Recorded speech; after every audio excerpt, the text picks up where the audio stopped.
Hello and welcome to Health Professional Radio. I'm your host, Neal Howard. Thank you so much for joining us today.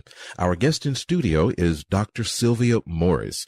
She received her MD from Georgetown University School of Medicine, and she's currently an independent healthcare consultant and community healthcare advocate. She's in studio today with us to talk about the benefits of hospitalists to patients and primary care physicians as well. How are you doing this afternoon, Dr. Morris? Oh, I'm doing wonderful. Thanks for having me. Thank you so much. You've been a hospitalist for how long? You didn't start out as a hospitalist, am I correct? No, actually coming out of residency. I finished residency in 2001, and my first job was a hospitalist at a big HMO in the Pacific Northwest. So did you find that this was something that you wanted to continue to pursue immediately, or is this something that had to grow on you?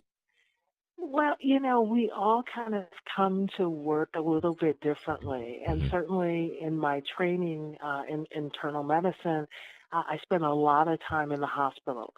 So part of it was sort of a comfort level with being used to acutely ill patients and their management. So it was sort of a natural progression for me to decide to be an inpatient physician or a hospitalist. Because, some of us certainly like the outpatient setting better, so they gravitate more toward clinic or outpatient medicine, and there are those of us who like being in the hospital. It doesn't matter who I talk to. When it comes to giving care, the focus is always on giving the absolute best care as a physician, as a healthcare provider, whether you're an EMT, first responder, it doesn't matter. If you're giving care, your focus is always on giving the absolute best care that you can. When you became a hospitalist, did you find that the benefits, as far as they related to the care of the patient, did they show themselves more readily as benefits as a hospitalist from your point of view? Well, certainly as a hospitalist, because you were in the building with the patient, 12 hours a day, and there's someone there overnight, then that lends itself to being able to do what's necessary irrespective of time. When there is that push-pull between both being in the clinic setting and then also taking care of hospitalized patients, kind of going back and forth, for some physicians, that is less than ideal because they're busy in both spots. But for hospitalists, it really becomes easier to know what's going on with the patient, to establish the relationships within the hospital as far as other consultants and the other services that you need to use for the betterment of your patients. Talking about, some of the errors that can possibly occur in the day-to-day operations of any healthcare facility. As a hospitalist, how involved are you, or are other hospitalists involved when there is a question of judgment on the part of a healthcare provider? Is this something that you stay hands off of, or are you involved in that aspect as well once that becomes evidence, once an error has become evident? Well, I think there's sort of two prongs to your question. So I guess the first question that I'm hearing from you is, well, if there is an error, how is a medical error handled in the hospital setting? And then the second question is sort of the person who perhaps was responsible or maybe associated with the error. So I'm going to take the first question first. Certainly, I like to say that hospitals are dangerous places. And, we say that sort of tongue-in-cheek, but certainly there are lots of things that can occur in hospitals, and they are full of sick people that they don't always respond just like it said they should. They ought to, as far as the pathology book or the pharmacology book. So that in and of itself creates sort of an environment where unfortunately things happen. And if in fact there is an error, the biggest thing is to have the conversation with the patient, with the staff member, with whomever.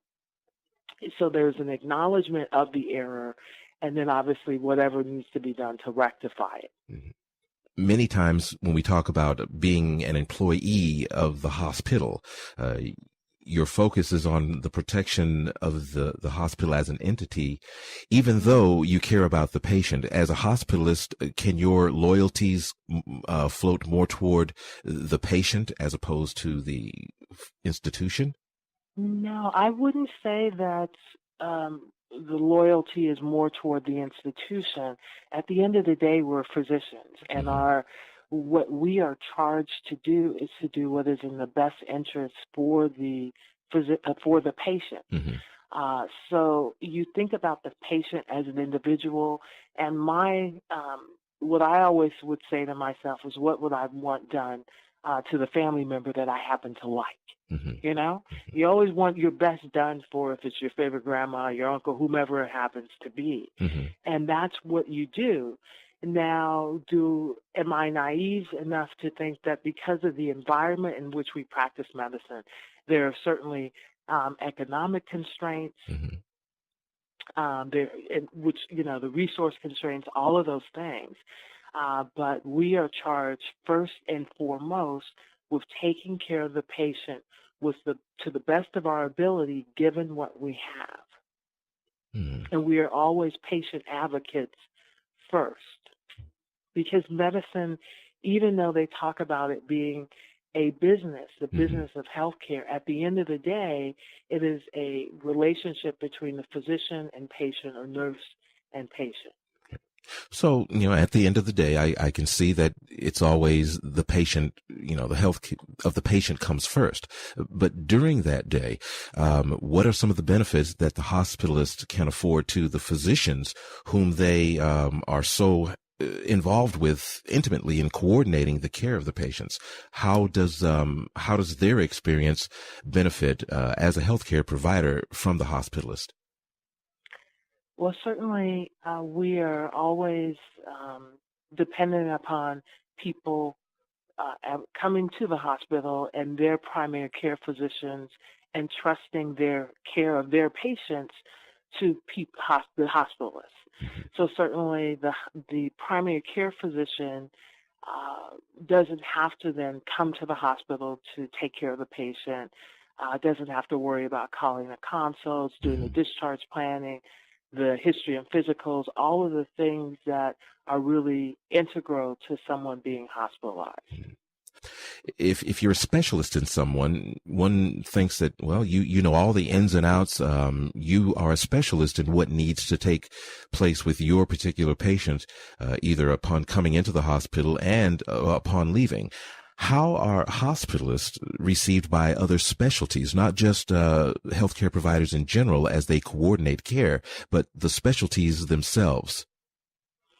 Well, hospitalists work closely with, if you're talking about the cardiologist or the Mm-hmm. pulmonologist or the nephrologist or Mm-hmm. the, cardiothoracic surgeon, because hospitalists take care of the overwhelming percentage of inpatients when we're talking about adults in a hospital. Mm-hmm. So we're going to set aside pregnant women and newborns and talk about, just adult medicine patients. Mm-hmm. So given that, there is a lot of collegiality and certainly give and take coordination between hospital medicine and the other specialties, Mm-hmm. because, we do a lot of the work, and they need us and we certainly need them.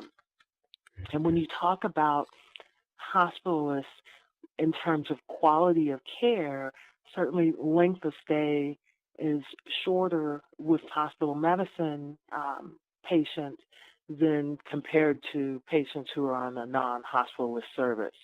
So there are some impacts on quality as well. And when you talked about the organization, certainly every organization is concerned about both patient care and patient satisfaction, but then also length of stay.